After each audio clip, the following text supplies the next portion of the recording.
네, 반갑습니다. 네, 이제 오늘 임재록 본문에 들어갈 차례입니다. 네, 이제 교재 31쪽을 보면은 이제 상당이라고 하는 부분을 할 차례입니다. 근데 이제 거기 그 루이스의 강서를 보면 이 형식에 맞춰가지고 여러 부분을 나눴는데, 첫 번째가 이제 서문, 지금까지 배운, 두 번째가 상당, 세 번째가 시중, 네 번째가 간변, 다섯 번째가 행록, 그다음에 탁기, 이게 6종류가 된다고 했어요. 근데 이거를 배우기 전에 이제 프린트를 한번 보시면, 부처님의 설법, 이제 4가지 종류로 나눕니다. 그래서 이제 그 첫 번째는 이제 한문 전자 사전행에서 뺏겨온 건데, 실단이라는 게 있어. 실단, 사실단, 그 4가지 실단이라 했는데, 실단은 원래 범어, 시단타라고 하는 그 말에서 이제 음역을 한 거죠. 음표문자로 만든 거죠. 범어나 빠리어나 같다고 해요. 시단타. 의역은 성치라 하고 종지라 하고 이치 등등이라고 합니다.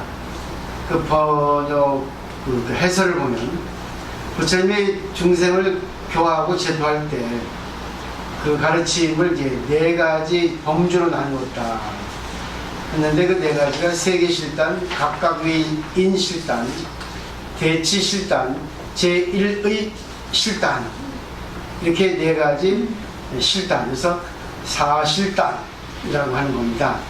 자, 그게 이제 하나, 둘, 셋, 넷, 이제 한자로 되어 있고, 뒤에 넘겨보시면, 이제 이거를 이제 알기 쉽게, 이제 요즘 현대말로 이렇게 바꿨어요. 그래서 불교 설법에는 4종류의 형이 있다고 합니다. 이를테면, 세계실단, 각각 위인실단, 대치실단, 제1의 실단의 4종이죠. 이것을 총칭해서 사실단이라고 이렇게 합니다. 그래서 실단이라는 것은 범어 시탄타의 음사로, 음사, 음역, 음으로 번역한 거, 음으로 베낀 거, 그런 뜻이죠. 결국 알기 말하면 가르치는 방법이 4가지다. 우리가 이제 상대하고 관계하는 법, 상대에게 지도하는 법, 상대하고 뭐 여러 가지를 이렇게, 여러 가지를 통해서 하는 그런 관계법이라고 이렇게 할 수 있겠죠. 부처님은 이제 중생을 교화해서 성취시키기 위해서 4가지 방법을 가지고 교화시다 이렇게 하신 거죠. 첫째는 이제 세계실단입니다. 세계실단은 이제 세계적으로 이렇게 가르치는 방법이라고 할 수 있겠죠. 일반론이라고 하면 되죠. 일반론, 세계적으로. 우리가 이제 성지순례 간다거나 또 단체 참배를 가죠. 내일 모레 이제 불교 한국한 여행을 가지 않습니까? 그래서 이제 그런데 이제 전체적으로 세계 핵전쟁이라든가 세계 어떤 정세라든가 그런 것들, 또 사회 정세, 뭐 정치 타락 그런 것들 전반적인 전체적인 그런 것들에 대해서 얘기하는 것이 세계 실단이죠. 요즘 이제 정세가 바뀌어서 대통령이 교체돼서 문제가 되고 있는데, 그런 것들에 대한 또 우리가 얘기하는 것이 이제 세계 실단 방법이다. 이것도 필요하다는 거죠. 그죠? 그러니까 불교는 결국은 중생 세계에 있어서의 어떤 가르침이지, 따로 이상적인 세계에 떨어져 가지고 있는 것은 아닙니다. 그러니까 뭐 어떤 사람들은 무식하게 정보면 안 된다, 뭐죠? 부타면 안 된다는데, 그것도 필요한 부분이라고 생각할 수 있습니다. 또 여러분들께서 뭐 필요하다면 어느 것도 다 필요하다고 생각할 수 있거든요. 그걸 통해서 다만 자기가 뭘 깨달아야 하는가 하는 것이 더 중요하죠. 그다음에 두 번째는 각각 위인실단입니다. 말 그대로 한문인데 각각 그 사람에게 있어서 그 사람을 위해서 가르치는 방법이다. 1:1 교육법이라 할 수 있겠죠. 써있죠?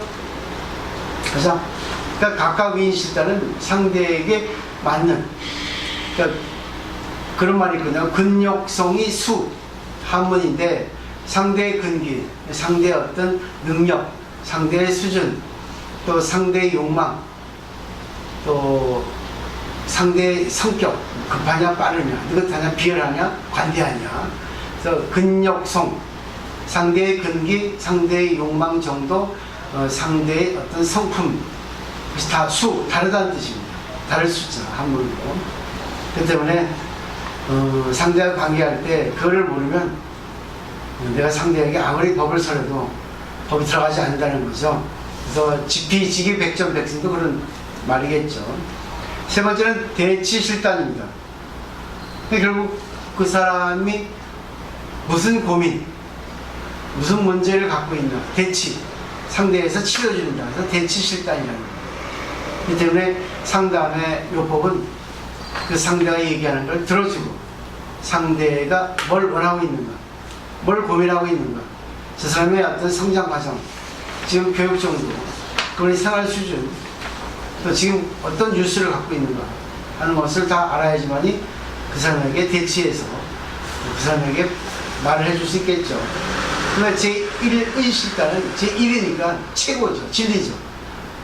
결국은 종교의 근본입니다. 이치죠. 이건 법이에요. 이것은 이제 상당히 높은 수준이라서 엘리트들을 향해서 얘기해 주는 겁니다. 이론만. 철학적으로라든가 과학적으로라든가 이치만 딱 얘기해 주면 한마디만 들어도 아는 사람 많죠. 지식인들은. 근데 안 되는 거는 왜겠습니까? 욕망 때문에 안 됩니다. 욕망 때문에. 이 세계의 모든 사람들, 특히 엘리트들은 과학이나 의학이나 정치나 경제나 모든 분야에서 뛰어난 분들, 특히 근데 그분들이 사회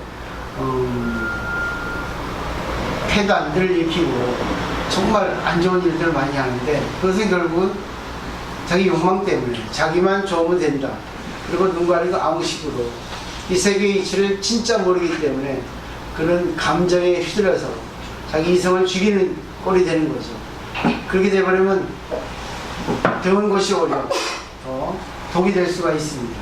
이 네 가지 실단, 사실단, 한번 정리해보면 세계 실단, 각각 개인 실단, 대치 실단, 제1의 실단, 네 가지를 이렇게 알아주시면 좋겠어요. 그냥 공부를 하면 할수록 말수가 적어집니다. 공부를 하면 할수록 상대방의 말을 경청하려고 해요. 공부를 하면 할수록 불평불만이 적어집니다. 공부를 하면 할수록 자기가 부족하다고 알게 돼요.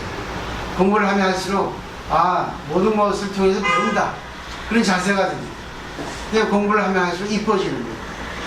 공부를 하면 할수록 인기가 있는 거예요. 공부를 하면 할수록 지혜가 들어요. 그러니까 말하는 사람은 지식이 많은 사람이고 말 잘 듣는 사람은 지혜가 많은 사람이겠죠. 그러니까 말 잘하는 사람보다 말 잘 들어주는 사람을 더 좋아합니다. 이 세상은. 틀리지 않습니다. 그러니까 지식은 너무나 많아요. 근데 지혜는 정말로 그 반면에 적습니다. 한번 잘 공부를 해보시고 아까운 시간 자기 걸로 만들어 주시면 좋겠어요. 오늘 또 임재 스님의 그 가르침을 통해서 무미스님의 어떤 구현 설명을 통해서 우리가 어떻게 받아들이고 어떻게 자기가 해설을 할 수 있어요. 말을 정리할 수 있어야만이 자기 걸로 만들 수 있는가 하는 그런 차원에서 공부를 하도록 하겠습니다. 요즘 유튜브가 이제 뭐 조금 식상해졌나, 구독자도 줄고 또 유튜버도 보는 그런 사람도 적어졌더라고요. 그렇지만 저는 괜찮아요. 네. 그 인연이지 뭐.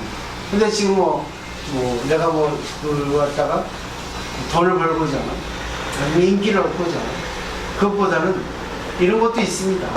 봐주세요 하는 차원에서 올린 거기 때문에 그것은 관계없습니다. 사실 솔직히 말하면 좀 의기소침은 돼요. 근데 그 순간 공부한 잠재의식이 나오죠. 모든 것이 필요하다. 이걸 통해서 내가 어떻게 생각을 하고 어떻게 공부를 하고 어떻게 내가 진리를 배워야 될까 하는 것을 저는 임재 스님의 임주력을 통해서 한번 여러분하고 이제 논의를 하고 싶어요. 자, 상당 부분 양교보살부터 읽어볼까요? 임재론의 실리에 있는 내용을 그 형식에 맞춰 분류하면 성운, 상당, 시중, 강변, 행로, 합기 이렇게 6종류가 됩니다. 상당이란 선지식이 특정한 날에 법상에 높이 올라 설법하는 것을 말한다. 결제나 해제나 그 외의 의미 있는 날에 총림에서 행해진다. 그러므로 법문의 내용도 가장 격이 높다. 시중이나 만찬, 천 같은 경우의 법문은 대종자인이 행한 법문이라도 상당법어와는 그 격이 다르다. 법상에 높이 올라가서 법문을 하기에는 상당법문이 되므로 반드시 상당법문답게 중지, 조품을 전하여야 한다. 여기서 이제 무민주님께서 그 숫자를 매기셨네요. 그러니까 1-1 넘겨보세요. 1-2 1-3 1-4 1-5 까지는 이제 한 단락으로 보신 것 같아요. 여기까지가 이제 막 하나에 해당되는 한 문장에 해당되는 그런 내용 같습니다. 그렇지만 또 뭐 이거는 무비심의 견해고 우리는 또 우리의 견해를 내야 되겠죠. 네. 사물을 보는 것은 다 다르기 때문에 하나만 가지고 꼭 이렇게 결정 짓는 것은 위험합니다. 임재 스님의 임재록도 마찬가지로 남의 것에 걸리지 말라. 남의 걸 통해서 자기 걸 만들어라. 그런 뜻이거든요. 그래서 어떤 학자들은 신앙이라는 것은 밖에 외계에 있는 진리를 믿고 받드는 거고, 신심이라는 것은 그 진리가 자기 마음에도 있다고 하는 것을 알고 믿고 자기에게 확신을 가지라 하는 것이 신심이다. 그렇게 얘기를 하고 있거든요. 뭐 신앙 신심 그는 뭐 억지로 이제 이론상으로 구분하는 거지만, 그래 좀 그 구분을 하셔서 또 그 자기 어떤 깊이를 더하셨으면 바랍니다. 자, 전쟁의 시작 볼까요? 하복군 우주 왕상씨가 여러 관료들과 더불어 임재스님, 이건 번역이죠, 그죠? 번역. 원문 번역. 임재스님께 법상에 오르기를 청하니 스님이 법상에 올라 말씀하셨다. 상승이 오늘 어쩔 수 없이 인정에 따라서 겨우 이 자리에 올랐으나 만일 조사들이 명령이 이어온 전통에 입각하여 큰일을 변하려 본다면 곧바로 입을 열 수가 없다. 또 그대들이 발붙일 곳도 없다. 그런데 상승에게 오늘 왕상씨가 간곡히 청하니 지금껏 정지를 숨길 수 있겠는가. 여기에 이름난 장군이 있다면 곧바로 진을 펼치고 깃발을 열어서 대중들에게 그 증거를 보여라. 이것이 원문의 번역인데, 결국 이제 그 임재스님은 선사잖아요. 선사는 이제 말을 잘 안 하거든요. 말을 하면 그 순간 둘러안아지는데, 또 말을 안 할 수 없는 경우도 있죠. 말을 안 해서 어떻게 상대에게 법을 보내겠습니까? 인간은 뭐 말의 발명이 있어서 이 인간의 어떤 그런 그 성장, 최고의 마무리 영장이 될 수 있었지 않겠습니까? 말이라는 것은 생각, 또 어떤 지식인데, 말 열면 안 되거든요. 최고의 진리는 둘이 아니라 하나이기 때문에 말은 둘러 나눠주는 개념을 설정한다는 말입니다. 말을 할 수 없는데, 그래도 이제 여기 부주의 왕상시라고 하는 분이 저희들을 위해서 법을 청하니까, 이 임재스님은 그리고 역대 조사들, 역제 깨달은 사람의 의지에서 큰 일을 내가 드러내겠다. 결국 근본 종지, 그래서 상당이라는 겁니다. 그래서 근본 종지, 큰일, 1대4인연이겠죠. 의지의 진리가 무엇인가? 우리들의 근본 진리가 무엇인가? 우리는 무엇인가? 부처는 무엇인가? 그래서 이런 걸 내게 안 할 수가 없다. 어쩔 수 없이 얘기한다. 자, 그대들 뛰어난 사람이 있으면 여기에 한번 반박을 해보고 증명을 해봐라. 내 말이 틀리지 않나 했죠. 그 다음에 이제 강설은 우스미 여기에 대한 이제 해설이 읽어보죠. 먼저 표의 단락을 나누고 번호를 붙인 것은 뜻을 더욱 잘 파악하자고 임의로 나눈 것이다. 매 단락마다 남긴 뜻을 요약해서 그 제목을 붙인 것도 이해에 도움을 주고자 한 것이다. 그러나 오히려 다른 길로 흐르게 하지는 않았는가 해서 좀 염려가 된다. 부주는 하복부의 지방장관이다. 우리로 치면 도지사 정도에 해당한다. 상시라는 말도 관직의 이름으로서 항상 왕의 좌우에 있으면서 국사를 의논하는 직책이다. 부주이면서 상실하는 벼슬을 지닌 사람이니 외호 인연으로서는 법을 펴기에 손색이 없다. 자고로 선지식이 한 지역에서 법을 펴는 데는 외호 인연뿐만 아니라 토지 인연, 납자 인연, 단월 인연, 돌 인연이 있어야 한다고 했다. 여기 그때 우리 서장에서 배웠죠, 그죠? 5가지 인연. 하나의 도량이 시설되기에는, 성립되기에는 5가지 인연이 있어야 된다. 임재 스님은 이 왕사시로 인해서 당신의 법을 펴는데 아무런 어려움을 없게 되었다. 법이란 언어나 사량으로 표현할 일이 아니다. 언어로 표현하는 것이 부처님이나 조사님의 본 마음은 더욱 아니다. 하지만 간청하는 사람이 있을 때는 좀 돈이 되는 부담을 안고서라도 어쩔 수 없이 언어로 고량할 수밖에 없는 일이다. 마치 구분 화살로도 원숭이를 쏘아 맞히는 일이 있을 수 있다. 그렇더라도 내가 먼저 무엇라고 말할 수는 없는 일이다. 특히 1대사 인연을 거론함에 있어서는 스승도 입을 열 수가 없고 확인도 발붙일 곳이 없다. 더구나 인재로의 안목은 언어도단하고 실행 참여한 자이다. 그 모든 것을 감안하고라도 혹 이 자리에 법의 깃발을 세우고 종풍을 드날릴 자신이 있는 사람이 있거든 어디 한번 나와서 진을 펼치고 깃발을 열어서 그 솜씨를 보여라. 목숨을 걸고 한바탕 겨뤄보자. 당시의 사회적 분위기에 걸맞는 적절한 용어를 써서 엇거량을 하고자 한다. 매우 사려라고 긴장감이 도는 분위기다. 그러나 당시로서는 퍽 생동감이 넘치는 표현이었다. 근데 임재 스님이 이제 선사기 때문에 말을 잘 안 하시죠. 근데 이제 부주라고 하는 관직, 또 이제 왕상시 상시라고 하는 관직이 있었던 그때 그 전직이죠. 왕 옆에 있으면서 보필하는 건데 대단한 분이죠. 지금은 이제 제가 볼 때 부주라는 그런 장관의 직업에 있는 거죠. 이번에 이제 임재 스님께 법을 처합니다. 임재 스님은 자신만만 이렇게 당당하게 이렇게 말씀을 하세요. 근데 이것은 선의 입장에서 얘기하는 거지 대승불교 보살의 입장에서는 아무것도 아닙니다. 의심도 그러시죠? 선은 보살은 보다 얕다는 거죠. 선은 사실은 기본이에요. 통쾌하긴 해요. 근데 너무 구분을 합니다. 작용이 별로 없어요.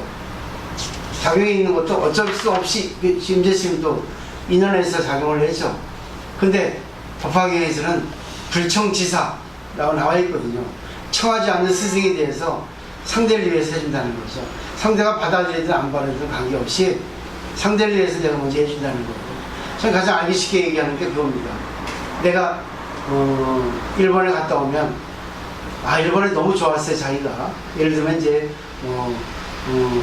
어디 온천이 소문은 나지 않았는데 내가 가보니까 참 거기 알더라고 살더라고. 많은 사람도 굶기지 않고 참 좋더라.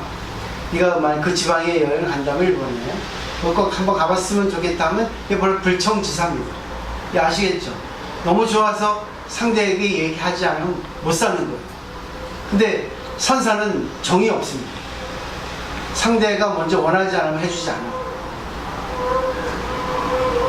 그래서 저는 항상 보살을 주장하는 거예요.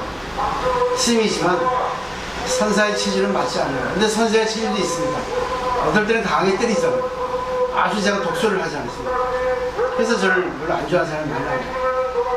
그렇지만 그거는 그 사람이 어떤 그 고정관념을 깨트리기 위한 방법일 뿐이지. 그 사람은 순간은 듣지 않지만 나중에 집에 가거나 시간 지나면 생각하거든. 그래서 기분 나쁘거든. 근데 그 기분을 나쁘게 한 그 자체가 저는 보살이라 생각합니다. 왜? 그 사람은 그게 나쁘지만 항상 생각하게 되거든요. 근데 그 다른 장소에 갈 때는 그것이 자기도 모르게 생각이 나서 안 하게 되는 경우가 있거든. 그죠? 이해하시겠죠? 그런 경우 있죠. 우리 어머니가 이렇게 했는데 기분 나빴는데 이 경우가 지금 우리 어머니가 얘기한 그 경우구나. 조심하자. 한번 생각해보자 하니까 자기가 그때 이제 그 경우를 통해서 또 우리 엄마가 이래서 얘기한 거구나. 야 진짜 그거 맛있었어. 야 그치 온천 좋았더라. 이 여러 불성지사입니다. 그러니까 보살이 선보다는 한참 위입니다. 보살은 긍정적이고 적극적이고 선은 소극적이고 부정적인 거예요. 이런 걸 잘 보시면 좋을 것 같아요. 자, 한번 딱 겨뤄보자. 그죠? 자신 있다는 얘기죠. 그럼 이제 한번 우리도 나가보면 되죠. 근데 요즘 사람들은 안 그러잖아요. 자기 생각으로 주장하잖아요. 그래서 여기서 이 논법, 이 행동들이 우리에게 뭘 보여주라는 것을 한번 받아들이는 것이 좋을 것 같아요. 요즘은 또 꼰대란 말 잘 쓰대요. 저도 꼰대 잘 씁니다. 가끔. 여러분들은 꼰대짓 하지 마세요. 꼰대는 고문관이거든요. 내가 옛날에 그랬어. 저랬어. 이렇게 하면 안 돼. 이렇게 해야 돼. 고정관이거든요. 근데 그것은 늙은 사람이 있는 게 아니에요. 젊은 사람도 있어요. 자기 고집, 자기 주장, 자기 굽히지 않아요. 그 남의 말을 못 들어들어요. 아니, 이렇게 하는 거예요. 아니, 이 경우는 저렇게 해야 맞는데 꼭 자기 주장을 내세우는 거예요. 완고한 옛날 꼰대들처럼. 요즘 그런 말 나와요. 근데 나는 그거 벌써 한 5년 전부터 쓰던 내용들인데 이제서야 이렇게 나오대요. 그래서 난 한번 생각해봐요. 우리 스님들 사이에서 앞서갖고 지금도 이렇게 하는데 맞는지 틀린지 하여튼 내 인연은 나의 인연이다. 또 저하고 인연된 분들하고 관계해서 공부하면 되겠다. 또 어느 분은 그래요. 스님 왜 신도가 안 옵니까? 왜 요즘은 모든 사람이 안 와요? 그래요. 저는 그래요. 너나 잘해요. 그 사람들 신경 쓰지 마세요. 보살님이, 이건 제 말이고, 보살님이 보살을 공부하고 보살이 공부 쌓으러 오시는 거지, 그런 거 신경 쓰지 마세요. 그런 거 신경 쓰면 좋은데, 그거 뭐 신경 씁니까? 그거는 그분의 인연이지. 보살님은 여기 와서 그거 신경 쓰다가 걱정해서, 그 말 하는 사람은 더 자기도 떨어져요. 환경에 걸려가지고. 네? 생각해 주는 게 아니라, 오히려 있지 않습니까? 더 분위기를 또 안 좋게 만들어요. 대부분 다 그러잖아요. 그래서 저는 그렇게 말하고 싶어도 보살님이 공전해야 싸세요. 그러도 기분 나빠. 아이고 나는 생각해서 얘기했는데 저렇게 얘기해요. 뻔데가 없이 철도 없어. 스님이라고 얘기합니다. 맞잖아요. 근데 그죠? 맞잖아요. 무슨 딴 거 신경 씁니까? 보살님 인연인데.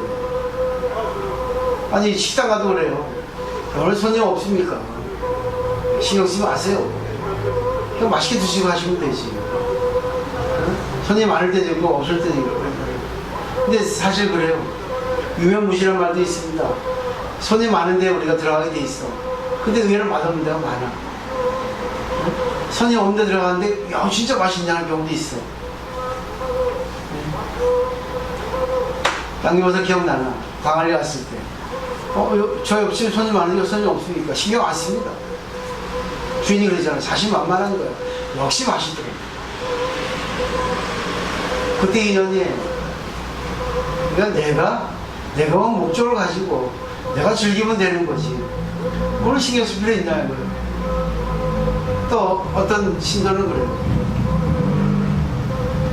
아이고 스님 우리 남편이 저보고 너는 이기주의라 네 만족밖에 모른다.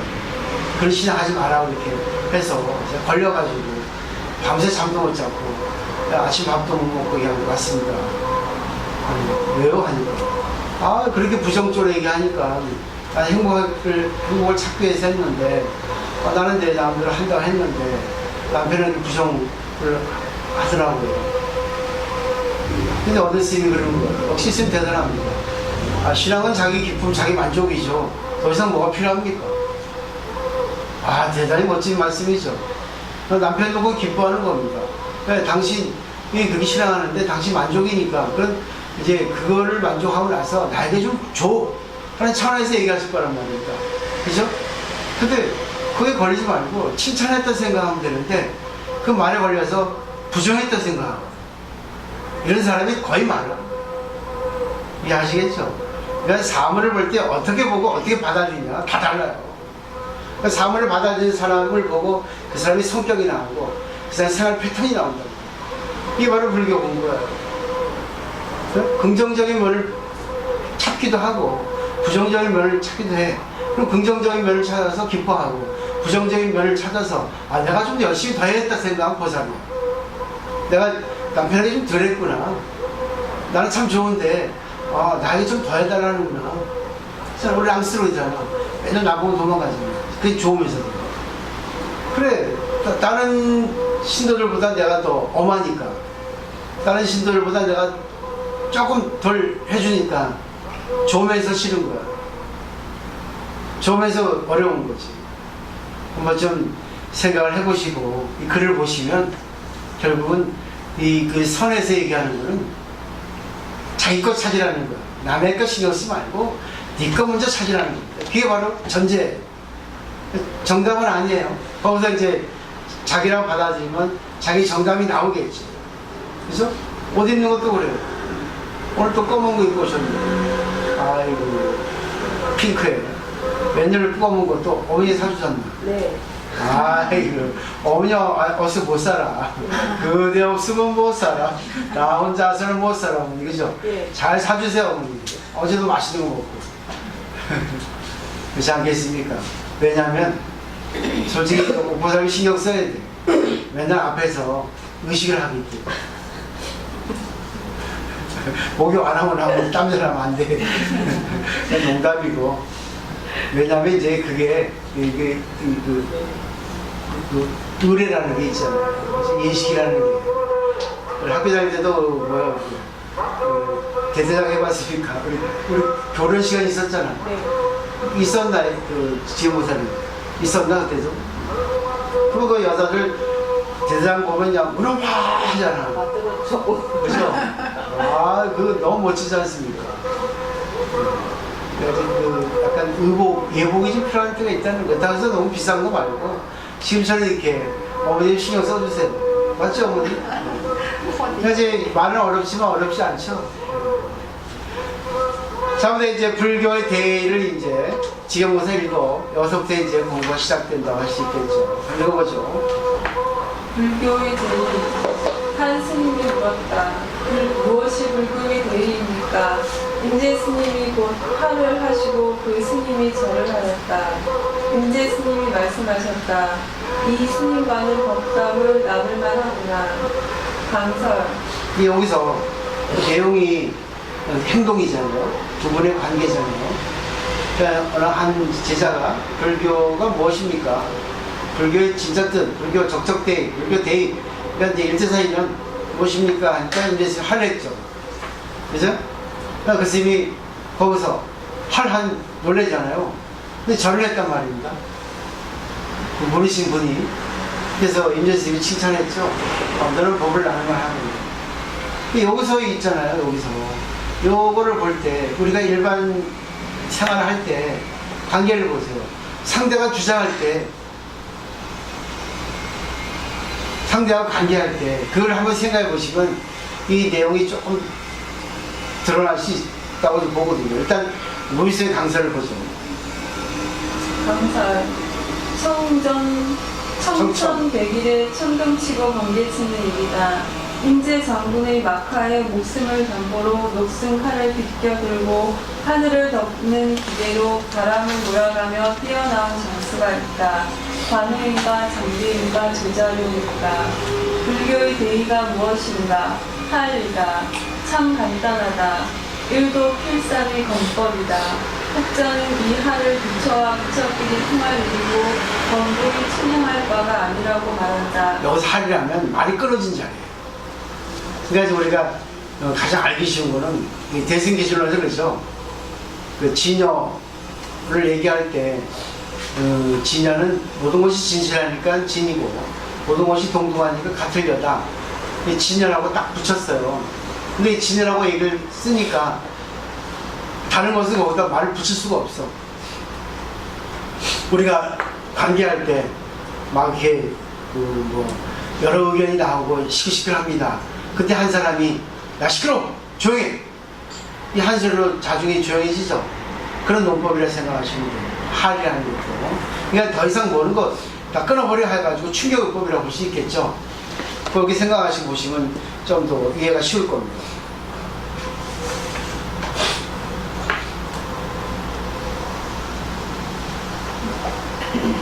질문을 하고 질문을 듣고 온 거예요?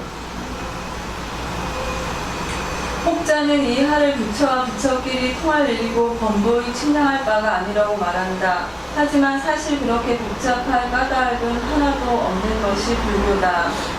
질문을 하고 질문을 듣고 들은 사실에 대해서 즉시 반응하는 이 사실이다.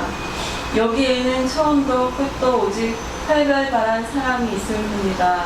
사람이 불법이기 때문에 이렇게 살아있는 사람이 있음을 보여준 것이다.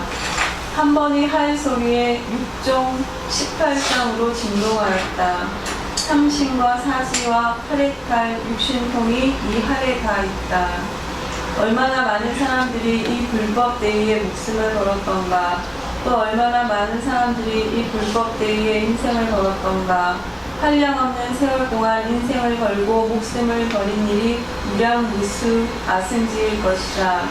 세존의 6년 고행도 달마의 9년 면벽도 모두가 이 불법 대의 때문이었다.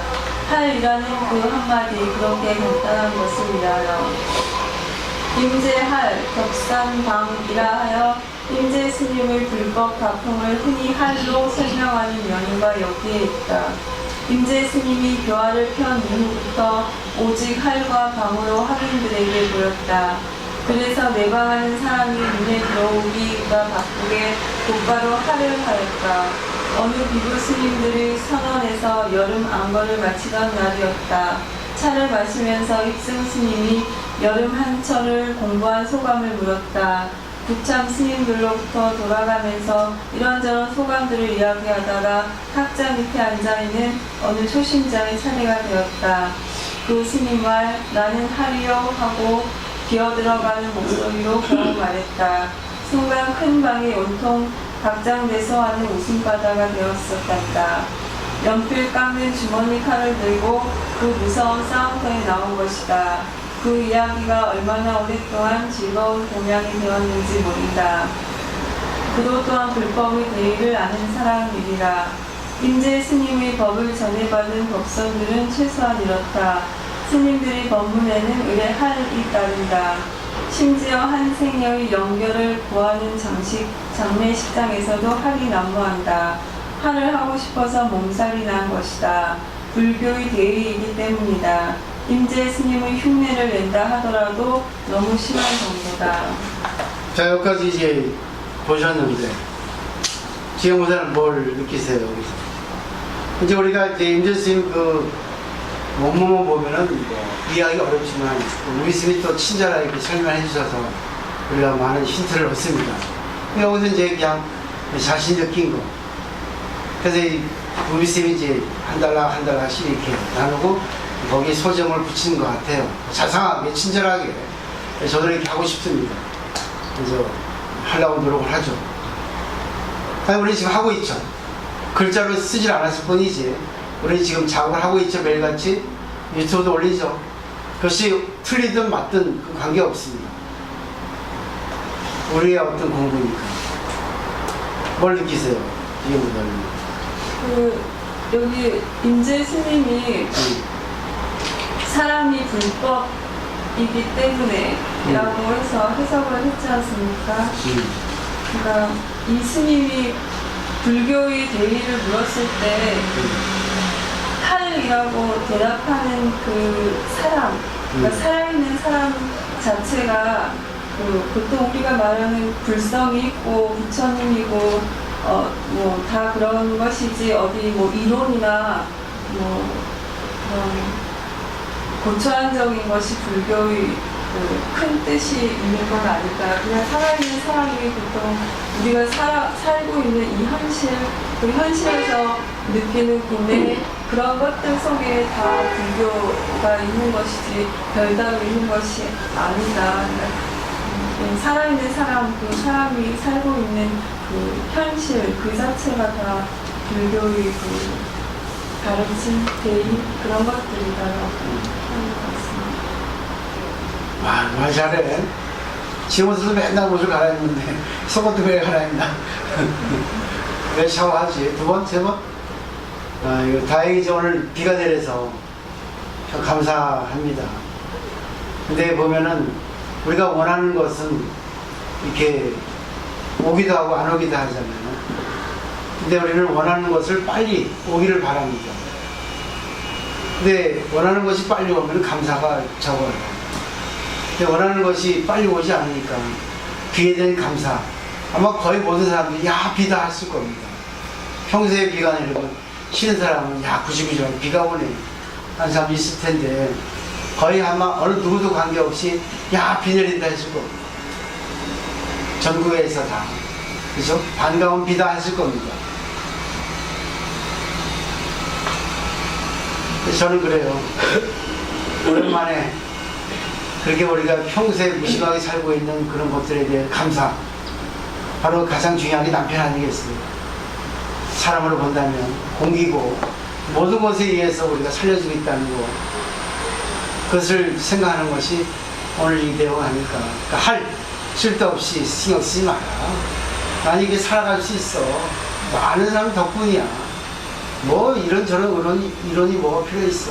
필요하겠지만 그 다 모든 것이 다 내가 살려지고 있다는 증거 아니겠는가.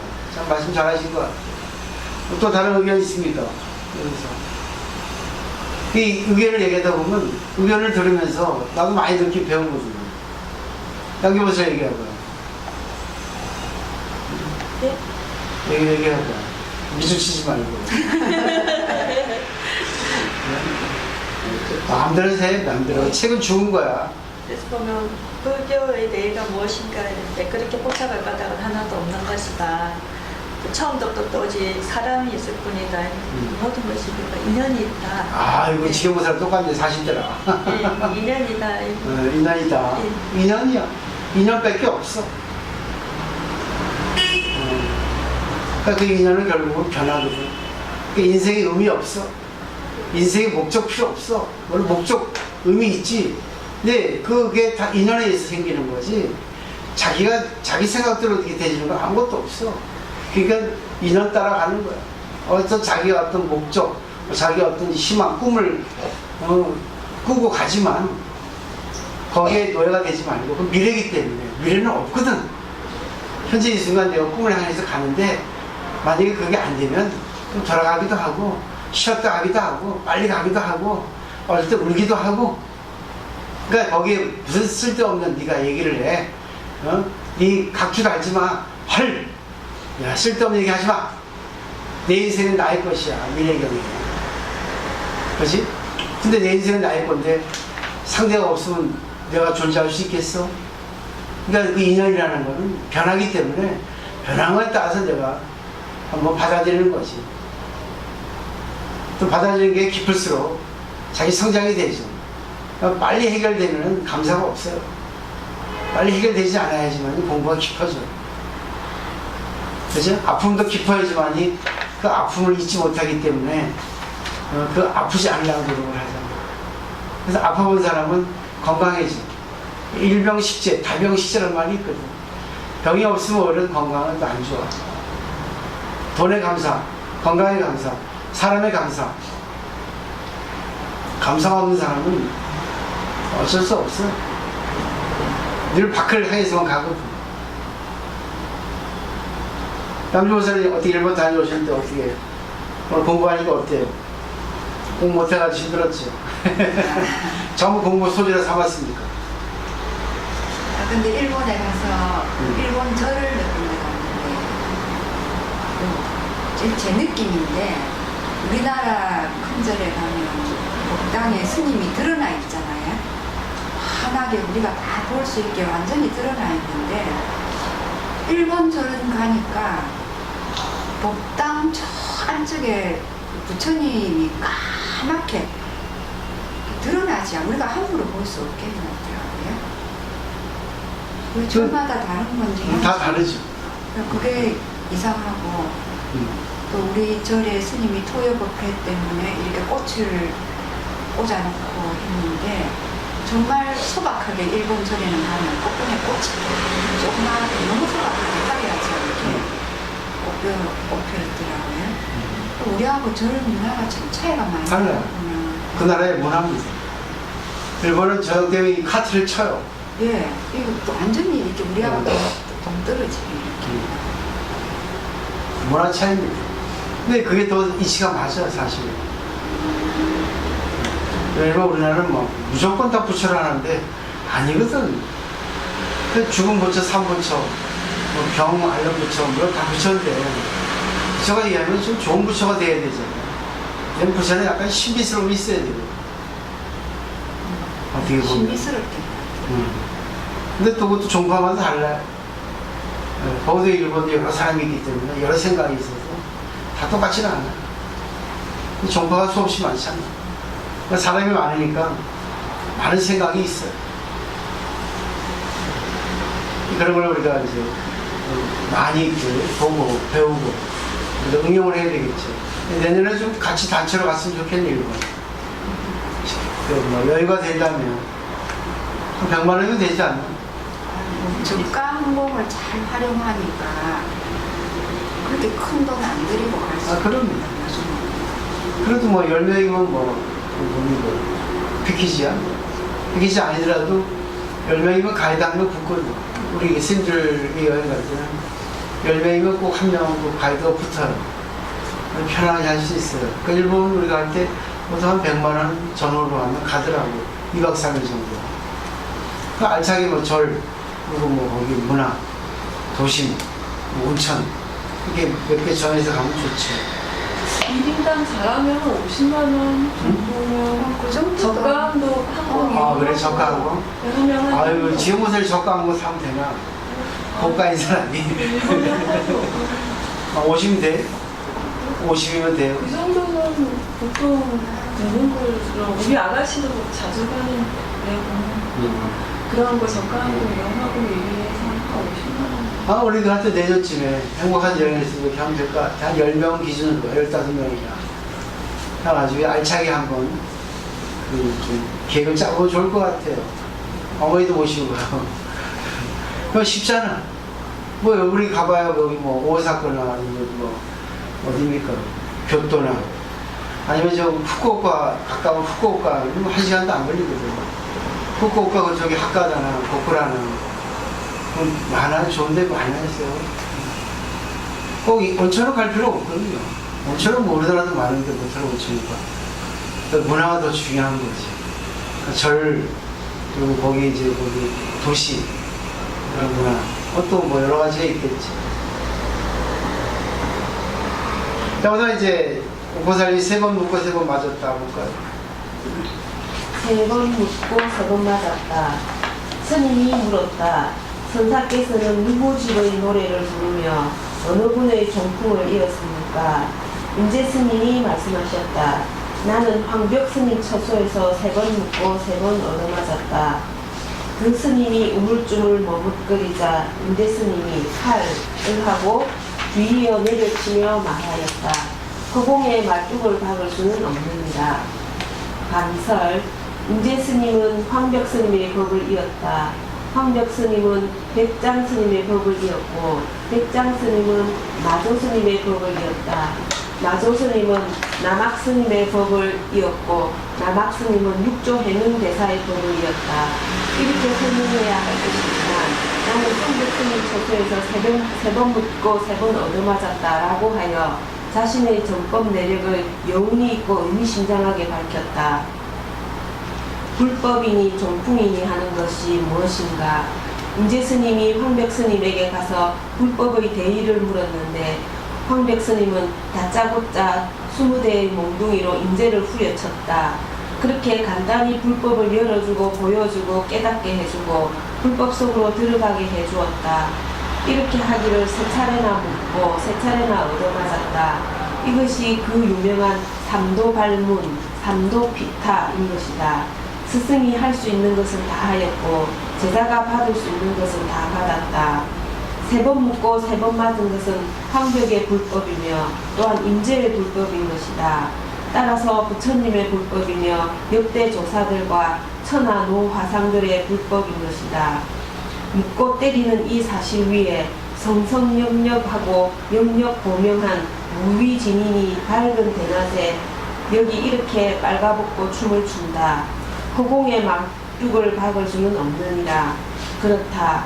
소도 비빌 언덕이 있어야 한다. 끈이 짧으면 깊은 우물에는 닿을 수 없다. 이렇게 천하 사람들을 모아놓고 불법을 드날리는 것은 명명백백한 근본 뿌리가 있고 금강보금이 있고 뛰어난 솜씨가 있기 때문이다. 근본도 없는 사람이 그리고 제대로 된 실력도 없으면서 판을 벌릴 수는 있겠는가. 언제 어디서 독화살이 날아와서 명줄을 끊어놓을지 모르지 않는가. 이런 이야기가 맞다면 맞는 말이지만 사실 이 집안의 진짜 종품은 보공회가 말뚝을 방문입니다. 참 어마어마한 그런 말씀을 하시는데 저는 별로 이렇게 뭐 어렵게 생각하지는 않아요. 결국은 지금까지 말씀드렸지만은 자기 인생이 자기 거거든요. 남의 것을 신경 쓰지 말라. 남의 것도 남의 인생이고 자기하고 연결된 인생이지만 아까 말씀드렸던 내 인생에서 나의 것을 찾는 거, 상대 덕분에 내 인생이 이렇게 도움을 받고 있다는 거, 그걸 알면은 다 감사하고 끝날 거라고 생각하거든요. 근데 지금 계속 밖을 향해서 나가니까 20대 60대 맞았죠. 근데 임재스님도 우리가 소문 배울 때 어디서 못 깨달았잖아요. 나중에 대우스님한테 가서 깨달았죠. 그죠? 인연이라는 게 그렇습니다. 우리가 그때 미처 몰랐을 때 또 그 다른 사람하고 만나서 할 때가 있잖아요. 많이 그런 데 있었죠. 특히 이제 이 부모하고 자식 관계를 보면 그렇잖아요. 부모의 감사함을 모르다가 나중에 부모가 돌아가실 때 그때야 감사함을 알았을 때는 늦었어요. 그래서 그걸 미리 알았으면 좀 자기 인생에 도움을 받을 수 있고 많은 사람들에게 안목을 씌울 수 있지 않습니까? 저는 그래요. 우리 여기까지 하는데 고사님 어떠세요? 보니까 저는 앞에서 연결해서 이렇게 이야기를 해보면 여기서 할이라고 하는 게 진짜 무서운 말인데 쉽게 말하면 말이 끊어진 자리지만은 그 말이 끊어진 자리가 어떤 자리인가를 알아야 되거든요. 말로 표현해서 말이 끊어진 자리지만은 그거를 어떻게 말로 표현을 도저히 못하니까 그런 식으로 표현했는데 그거는 오직 자신만이 아는 거거든요. 자기가 몸으로 느끼는 거거든요. 그러니까 그 경지가 어느 경지인가 사람마다 다를 거라고 저는 생각을 하거든요. 그러니까 할이라고 했지만 사람마다 그 할의 경지가 있을 거라고 생각이 듭니다. 그러니까 진정한 할의 경지가 어떤 경지인가. 임재스님이 깨달은 할의 경지는 어디 건가, 말이 끊어진 자리가 어디인가, 그거는 이제 뭐 공부를 해보면은 알겠습니다. 표현을 해봤으니까. 그러니까 이 할에서만 머물러서는 안 된다. 이거는 이제 제 견해입니다. 이렇게 자기 견해예요. 네, 할에서 끊어지면 안 된다. 할은 그는 할일 뿐이지. 그 할이 어떻게 작용이 돼야 되는가. 그 작용을 통해서 그 사람이 할의 수준을 알 수가 있는 것 저는 생각이 들거든요. 또 할이라면 말이 끊어지면 맞지. 맞고 지가 깨달은 자리가 깨달음의 자리가 맞기는 맞지만 그러면 네가 할이 어느 위치냐 어느 수준이냐 우리가 뭐 수준을 알듯이 네 할의 수준을 나타내려 하면 나타내라. 그러니까 할에서 머무지 말고 그 할을 내보여라. 증명해라. 그게 진정한 할의 작용이 아닐까 저는 그 생각이 들거든요. 뭐 할이라면 그러니까 요 보면은 뭐 가느다란 칼 가지고 뭐 할 이렇게 흉내내는 사람이 있듯이 그냥 할로서는 머물러서는 안 된다.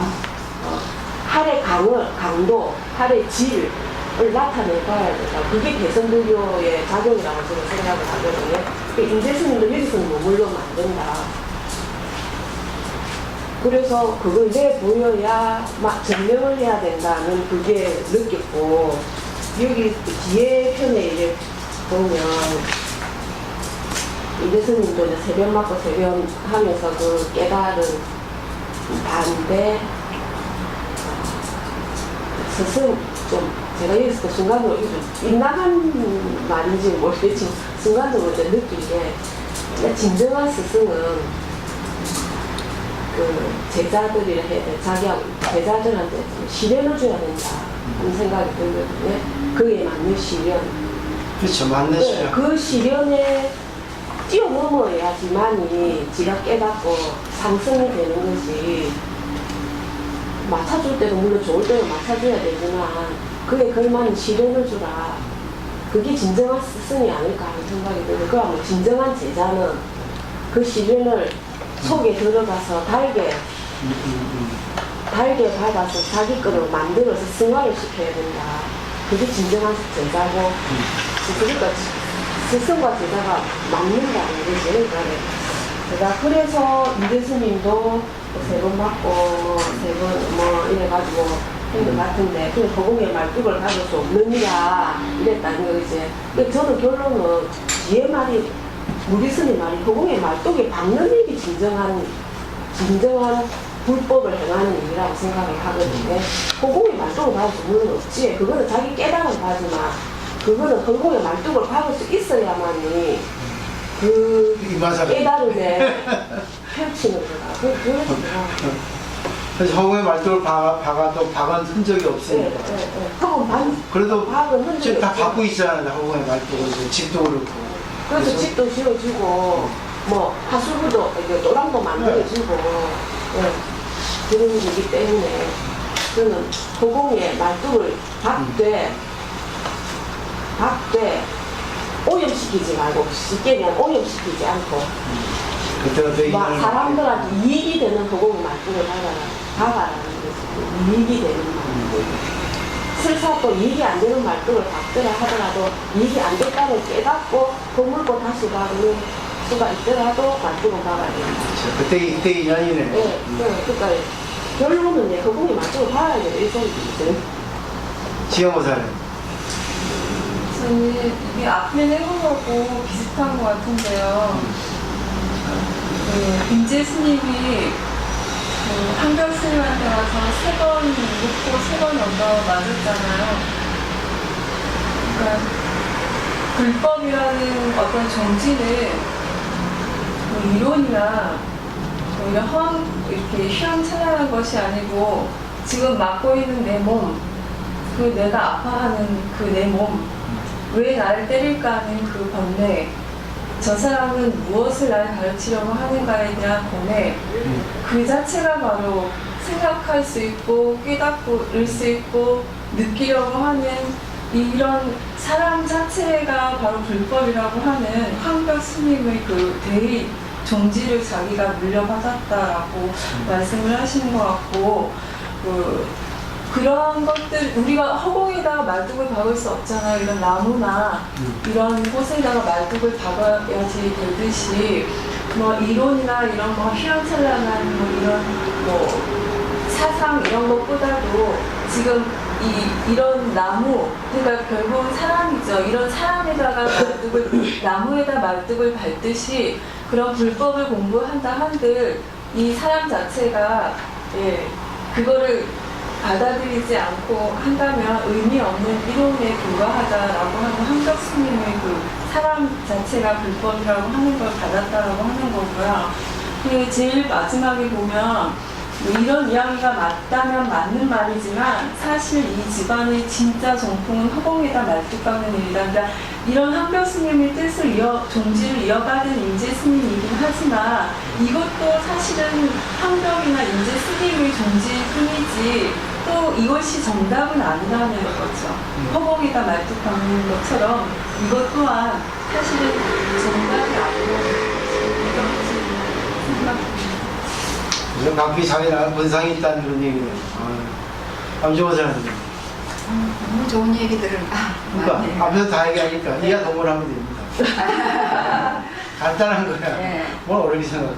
비슷합니다. 비슷한데 그 공부를 많이 하신 선사도 화를 할 수 있고 초심자도 화를 할 수 있지만 그 화를 할 때 그 화를 느끼는 무게라 할까 내용을 상대는 다 알고 있거든. 저 사람은 어떤 화를 하고 있는가, 또 저 사람은 어떤 화를 하고 있는가, 그 내용의 무게라 할까 이런 거를 느끼는 거는 상대가 다 알고 있다는 생각이 들거든요. 그래서 우리도 지금 스님 밑에서 이렇게 공부를 해가는데 그 스님 공부 가르치는 방식이 우리로 하여금 생각하게 하는 힘을 지금 빌려주시는 것 같거든요. 그래서 이 힘이 쌓이고 모여서 우리 지혜가 이제 속에서 점점 커져가면 우리도 그냥 우리 각자의 할이 생길 수 있다는 그런 생각. 아, 참. 그 사실 할이라고 하는 거는 우리가 보면 유행어를 만들잖아요. 뭐 연예인들이나 코미디언들이 그런 거라고 생각해요. 근데 꼭 그것만이 아니라 우리가 1대1 관계할 때 눈짓을 주든가 아니면 액션을 하든가 뭐 이렇게 하든지 그것도 할이라고 하는 것에 해당되지 않을까. 임재스님이 전매 특허지만 임재스님이 했지만 이거는 결국은 어떤 작용 하나의 어떤 그런 충격 하나의 액션이라고 받아들이면 꼭 해서 할이 아니라 그죠? 관계할 때 뭔가를 이렇게 줄 수 있는 뭔가를 도움을 줄 수 있는 뭔가에 대해서 구애를 받지 않게 할 수 있는 그런 위대한 작용이 아니라 할 수 없잖아요. 그죠? 그러면 답이 더 쉬워지지 않겠습니까? 꼭 우리가 할 이게 아니라 옛날에는 한때 뭐 20년 전만 해도 헐라고 했어. 선생님들이 꼴값을 떨었어요. 요새도 헐. 헐하죠. 여기 딱 하고 요즘 거의 없어졌어. 근데 전통 방식 쓰는 친구도 있어요. 구닥다리거든. 그걸 꼰대를 하거든. 그 선생님도 죄송합니다. 지말을 해야지. 지말을 해야지. 그죠? 그 할이라는 의미를 아시겠죠? 네. 몽둥이 때리는 것도 옛날에 그렇게 그 시대에 좀 과격했지만 또 우리도 몽둥이 때리지 않아도 진짜 진짜 찔러주든지 뭐 여러 가지 액션 취하잖아요. 무슨 일을 시켜보든지 뭐 하든지, 그치? 그쵸? 네. 근데 정말 관계라고 생각합니다. 관계를 통해서 우리가 진짜 상대하고 내가 하나가 되는 거, 상대에게 도움을 주고 내가 걸리지 않는 거, 그것이 꼭 저는 이 할을 하고, 독사생의 몽둥이 때린 거, 그런 걸 나타나지 않나 생각을 하거든요. 오늘 여기까지인데, 이 다음에 이제 잡초무성하다고는 조금 내용이 비슷한데 좀 달라요. 그래서 조금 더 좀 미세하고 조금 상세하기 때문에 그거는 이제 다음 시간에 할게 시간도 다 됐고 우리 하도록 하겠습니다. 근데 사실 좀 기분 좋아요. 네. 주둥이만 살아서. 근데 입이 열려야지만이 아는 거예요. 우리가 아무리 알아도 설명 좀 해봐 하면 한데 안 나오잖아요. 모르는 겁니다. 그리고 아무리 이론적으로 논리적으로 설명해도 상대가 이해가 되지 않으면 그건 설명 부족이고 그 사람의 어떤 영양 부족이에요. 그래서 결국은 꼭 논리에 있지 않습니다. 그리고 불교는 진짜 사람에게 있다는 게 우리 스님 말씀하셨잖아요. 나한테 있거든. 내 인생이 나의 것, 또 남의 인생이 너의 것, 전부 다 내가 어떻게 받아들이고 어떻게 관계하느냐 거기에 할이라 하는 의미가 있지 않을까. 제 억측이겠지만 한번 좀 생각을 넓게 해보고 다 같이 공부하다 보면 진짜 아까 말씀드렸듯이 신도가 많이 오고 안 오고 중요한 게 아니라 내가 공부할 수 있는 그게 최고 아니겠냐 이 생각하시면 다 살릴 수 있는 어떤 대종장, 출가하지 않은 대종장, 진짜 장군 될 수 있지 않을까. 마치도록 하겠습니다. 감사합니다.